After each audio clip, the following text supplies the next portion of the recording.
Le problème avec cette nouvelle lune en bélier, c'est pas de passer à l'action, mais c'est de savoir pourquoi tu le fais. Dans cette vidéo, je vais t'expliquer... Oh, il y a même Bobby qui s'est incrusté. On reprend. Dans cette vidéo, je vais t'expliquer comment utiliser cette énergie sans partir dans tous les sens.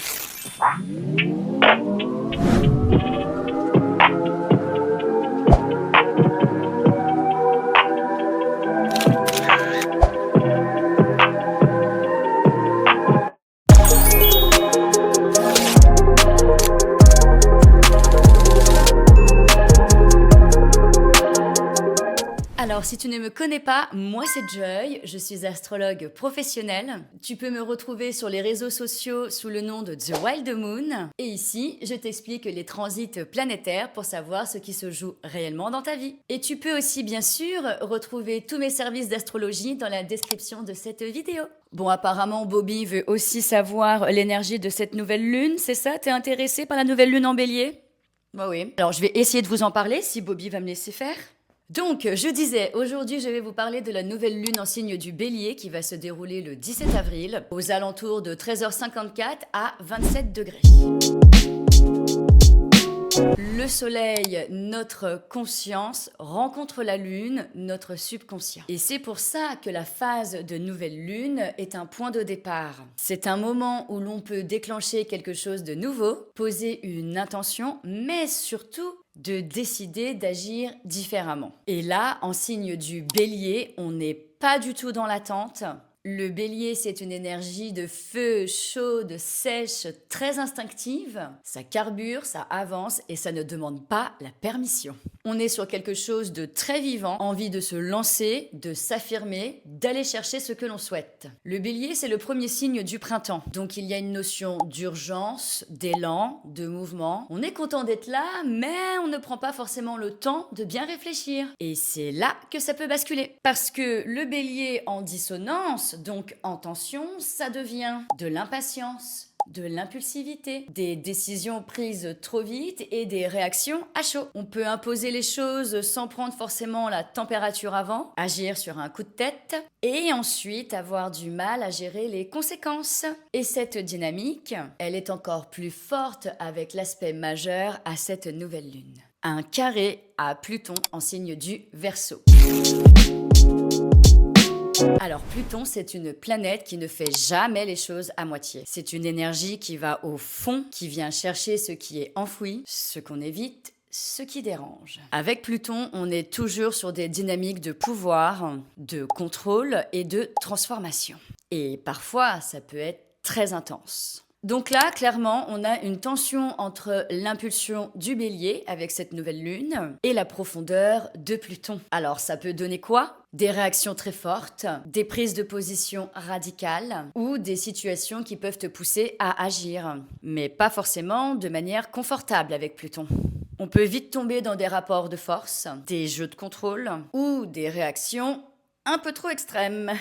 Et en plus, Pluton est en Verseau. Et c'est un transit qui va nous durer pour les 20 prochaines années environ. Donc là, avec cette nouvelle lune en tension avec Pluton en Verseau, on est sur des enjeux de liberté, d'indépendance, de collectif. Le Verseau, c'est un signe qui veut avancer, évoluer, casser les codes. Mais en dissonance, c'est un signe qui peut devenir trop rigide. Je vous rappelle, car moi je conserve les anciens maîtres, je suis encore un peu à l'ancienne. Le Verseau, il est gouverné par Uranus, mais son deuxième maître, c'est Saturne. Et donc en dissonance, le Verseau peut devenir hyper radical et hyper extrême dans ses positions. Donc attention de ne pas tomber dans un discours de « moi j'ai raison ». Vous n'avez rien compris, mais ce qui est intéressant, c'est qu'il y a une porte de sortie.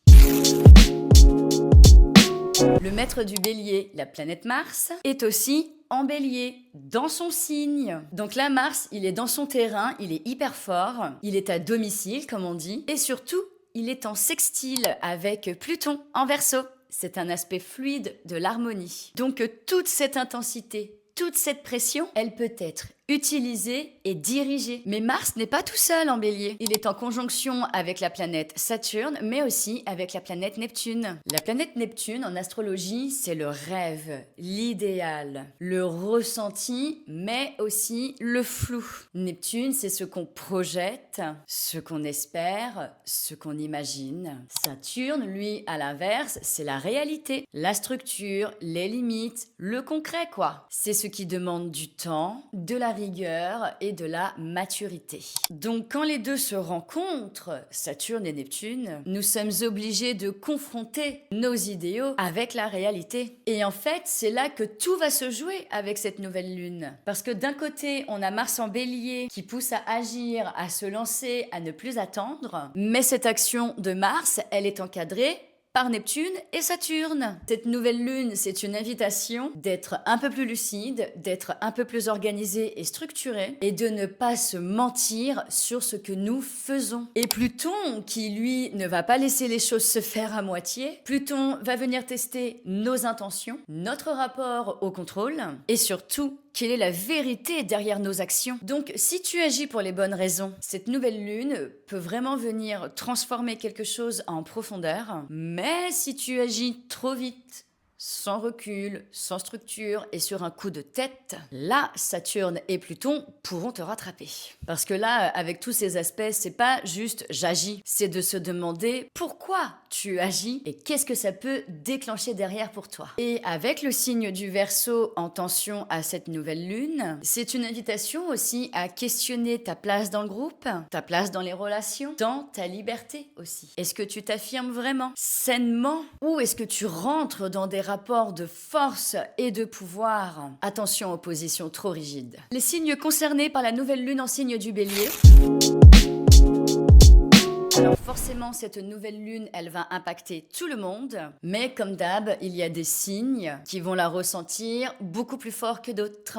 Alors forcément, le Bélier, vu que cette nouvelle lune se déroule chez toi, à 27 degrés, donc ça te concerne surtout si tu es troisième décan, ça peut vraiment venir marquer un tournant pour toi si tu oses poser tes intentions. Là, c'est une invitation à te positionner, à initier quelque chose, mais sans foncer les yeux fermés. Parce que là, avec tous ces aspects, agir, oui, mais avec Saturne, pas n'importe comment. Alors, pour les signes en tension, en dissonance, les cancers, balance et capricorne, alors là, il peut y avoir un tiraillement entre votre besoin de sécurité et une situation qui va vous forcer à bouger, à trancher, bref, sûrement à sortir de votre zone de confort. Pendant cette nouvelle lune, les cancers, attention, car émotionnellement, avec Mars en carré sur vous, vous pouvez réagir très vite. La balance, cette nouvelle lune, c'est une invitation à clairement te positionner dans tes relations. Le capricorne, cette nouvelle lune peut te challenger sur le contrôle et la maîtrise. À l'inverse, les lions, les sagittaires, les gémeaux et les verseaux, vous pourrez mieux canaliser cette énergie. C'est en harmonie pour vous, c'est plutôt fluide. Cette nouvelle lune, elle peut vraiment vous aider à passer à l'action, mais attention, je rappelle que les astres ne font jamais pour vous. C'est une énergie à saisir. Si vous-même vous ne bougez pas, c'est pas la lune qui va faire bouger les choses pour vous. L'astrologie, faut se rappeler que c'est d'accompagner le mouvement des astres. Les astres ne feront jamais le boulot pour vous. Et ça, c'est quelque chose que je souhaite rappeler, car beaucoup pensent qu'avec l'astrologie, tout tombe du ciel. Ça ne se passe pas comme ça. L'astrologie, c'est les planètes en nous. Elles émettent une énergie dans le ciel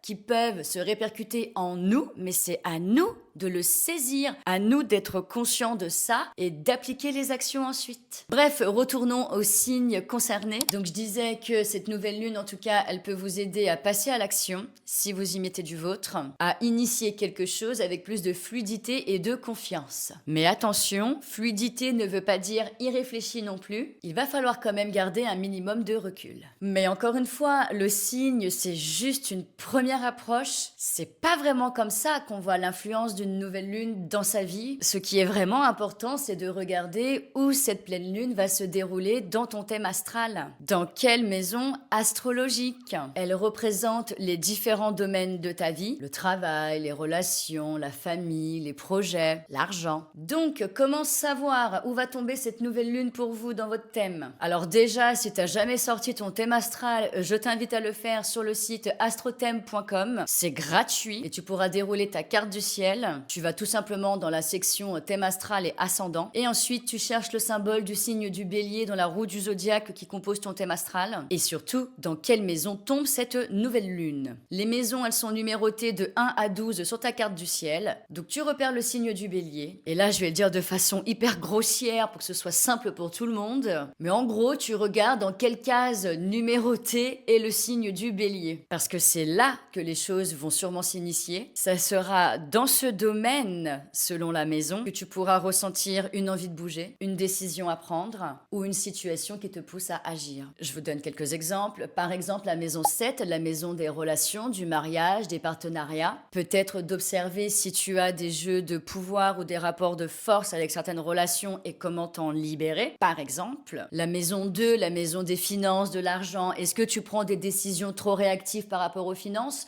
Comment tu pourrais peut-être mieux organiser tes dépenses? La maison 3, la com, la maison 4, la famille. De toute façon, si tu veux, sur mon Insta, t'as le déroulé de toutes les maisons astrologiques. N'hésite pas à venir t'abonner, c'est là-bas que j'explique le plus de choses sur le thème astral. Mais bien sûr, des vidéos vont aussi arriver ici autour de ça. Donc, cette nouvelle lune en signe du bélier, c'est clairement une invitation à nous mettre en mouvement. Elle n'est pas forcément confortable. Et avec tout ce qu'il y a autour, avec Pluton, Mars en conjonction de Saturne et Neptune, ce n'est pas juste une question d'agir, mais une question d'agir en conscience et surtout d'assumer ce que ça implique derrière. Parce que pendant cette nouvelle lune, ce que tu lances peut transformer quelque chose en profondeur. Donc, prends de l'élan, mais fais-le pour les bonnes raisons. Et si tu veux vraiment comprendre comment cette nouvelle lune peut t'impacter personnellement, tu as toutes mes consultations d'astrologie en description de cette vidéo. D'ailleurs, je te remercie si tu m'as écouté jusqu'ici. N'hésite pas à me laisser un like et un commentaire si tu as apprécié cette vidéo et moi, ça m'aide beaucoup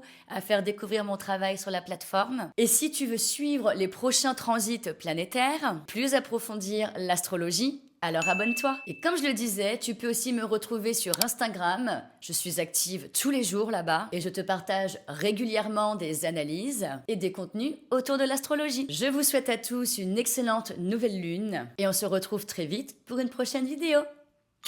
Bisous!